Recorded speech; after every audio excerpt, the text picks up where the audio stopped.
A paz de Cristo, pessoal, bom dia. Bom, eu gostaria de falar com vocês hoje acerca do perdão que me liberta.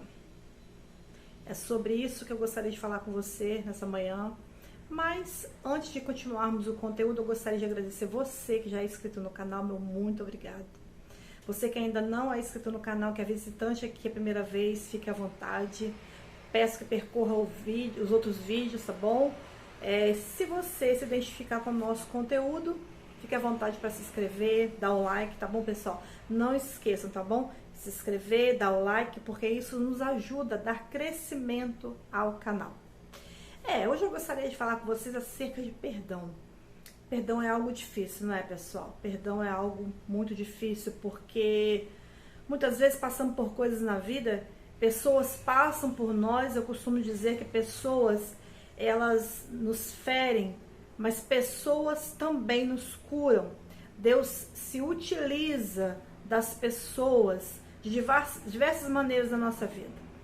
E o perdão é muito difícil de liberarmos ao outro.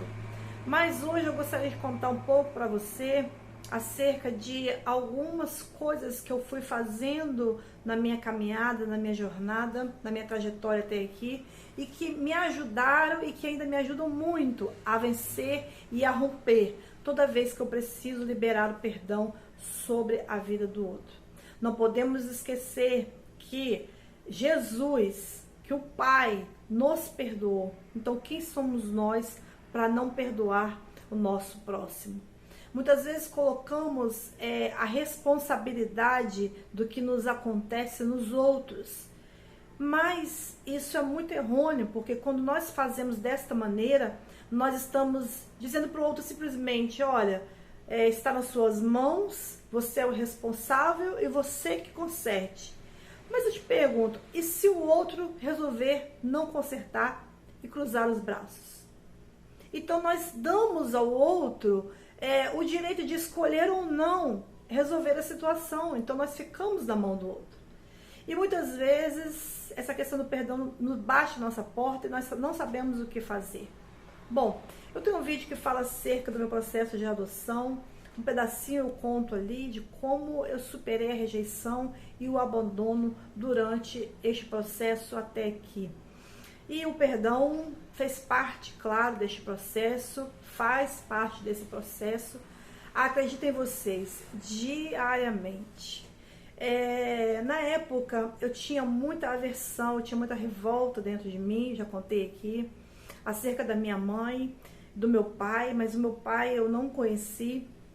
E nós temos aquela tendência de ser muito mais apegados, né, à mãe, até por natureza, porque ela gerou, ela pariu, aquela coisa toda, enfim. Fui criada sempre ouvindo que a minha mãe era isso, era aquilo, então aquilo foi gerando em mim muita revolta. E antes dela me colocar para adoção, ela havia me registrado, o que piorava ainda mais aquilo dentro de mim, porque aquilo não trazia para mim uma identidade. A ponto de, certa feita na escola, eu estar ali escrevendo meu nome na prova e eu não aceitava o meu sobrenome e coloquei Patrícia de nada. Eu não aceitava aquele sobrenome porque vinha da minha mãe e ela havia me abandonado, ela havia me rejeitado. E aquilo me fazia muito mal, porque todos os dias eu me lembrava daquilo, se não a cada hora eu me lembrava daquilo. E aquilo potencializava cada vez mais, porque toda vez que nós lembramos, nós trazemos à memória algo que as pessoas fizeram de negativo para nós, nós estamos nos ressentindo e aquilo vai se potencializando. Até que houve um dia, como acontece também na vida de algumas pessoas, que eu tive que voltar no meu passado e fazer as pazes com ele. E você pode me perguntar, mas por quê? Não que eu precisasse, não que necessariamente naquele momento eu precisasse mais de um amparo de mãe, porque eu precisava ser a mãe naquele momento. Mas os meus filhos tinham direito à minha história, eles tinham direito àquela parte do retalho, sabe? Para poder formar a colcha como um todo. E essa parte do retalho significava mãe. Então eu precisava liberar perdão sobre a vida da minha mãe. Então retornei ao meu passado, conheci a minha mãe, que já é um outro processo, eu vou deixar para um próximo vídeo.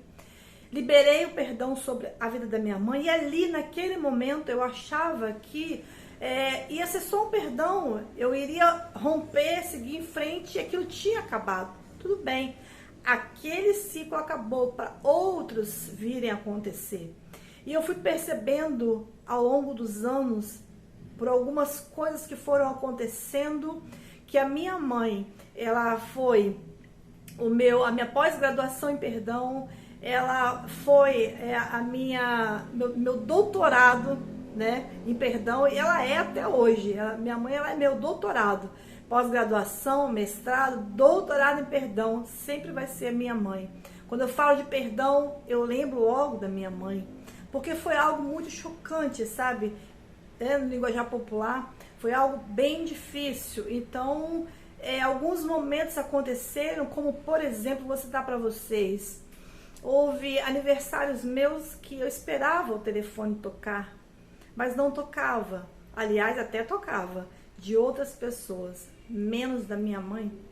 E eu pensava, meu Deus, que absurdo! Como pode uma mãe fazer isso com o filho, sabe?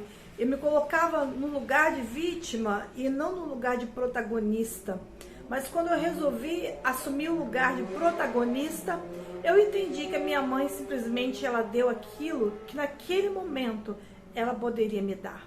E como fazer para não ficar com aquela amargura dentro de mim? Eu não queria ficar com aquilo dentro de mim, eu não queria mais viver toda aquela problemática que eu vivi durante a minha infância, a minha adolescência, como me livrar daquilo. Foi quando no outro dia, depois que eu respirei muito, depois que eu orei muito, eu peguei o telefone muito delicadamente, falei, oi mãe, tudo bem? Senti falta da tua ligação ontem.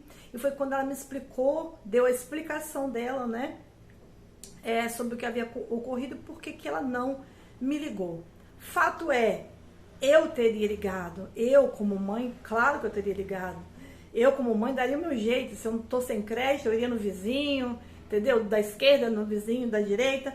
Mas eu preciso entender que ela é um ser único, indivíduo, com as marcas dela, com as cicatrizes do que ela superou, entendeu? E com as marcas, com as dores que ela não conseguiu ainda superar. Mas eu tinha que ser madura, porque o amor precisa passar primeiro em mim, para que eu possa jorrar para o outro. Então o amor próprio, o amor pela minha pessoa, eu me abracei, eu me acolhi, e eu falei, eu não quero mais isso pra mim. Então foi quando eu falei com a minha mãe e tudo ali ficou bem. Eu tirei aquela raiz de amargura. Hoje eu entendo por que Jesus disse assim, olha, se o teu irmão tem algo contra ti, mesmo que você não tenha feito nada, mesmo que você seja um ofendido, vá lá e peça perdão. Eu creio que é porque Jesus não quer que você deixe brotar e crescer, sabe? Brotar e crescer. Raiz de amargura dentro de você, que vai aí gerar muitos conflitos, muitos sofrimentos, às vezes por anos da sua vida, aquilo vai se arrastar. Então, mal a gente corta na raiz. Amém, queridos? Outro fato que eu me lembro também da minha mãe, rapidamente falando, que tem muitos, foi quando eu peguei o Covid, e eu fiquei muito mal, porque eu peguei logo no início, depois também vou falar um pouco sobre isso, essa enfermidade. Eu peguei logo no início, se eu não estou enganada, foi ele pelo mês de maio de 2020, eu tenho ali anotado. Então, eu fiquei muito mal, porque o meu resultado dava negativo, e os dias iam passando, eu sou asmática, enfim, eu tive ali o livramento de Deus. Mas eu também esperava uma ligação da minha mãe, e a ligação não vinha. Então, novamente, eu me utilizei do mesmo método do aniversário. Eu ligava para minha mãe e dizia, mãe, olha, eu tô te ligando para dizer que eu tô bem, entendeu? Hoje eu tô bem, hoje eu tomei o anticoagulante para não dar trombose, mas tá tudo bem, não se preocupa, porque eu preciso entender que não tem como o outro me dar aquilo que ele não tem. Não tem como a minha mãe me dar aquilo que ela não tem, porque ela me gerou, ela me pariu, mas os anos que se passaram, que nós não tivemos convivência, hoje nos fazem falta. Mas eu posso entender isso. Tem pessoas que não podem. Talvez você que está me ouvindo não pode entender isso. Talvez tem coisas que a sua mãe te fez, ou outra pessoa tenha te feito, e seja tão difícil liberar o perdão sobre a vida deles.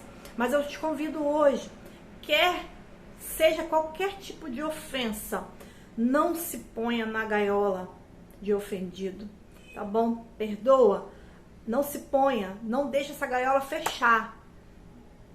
Respira fundo, pede a Deus a grandeza dentro do teu espírito, peça para Ele abrir o leque do teu entendimento e siga a sua vida, porque muitas coisas eu e você ainda temos que viver e nós precisamos carregar na nossa mochila só aquilo que irá nos acrescentar. Fica na paz de Cristo, que Deus te abençoe. Até o próximo vídeo, em nome de Jesus.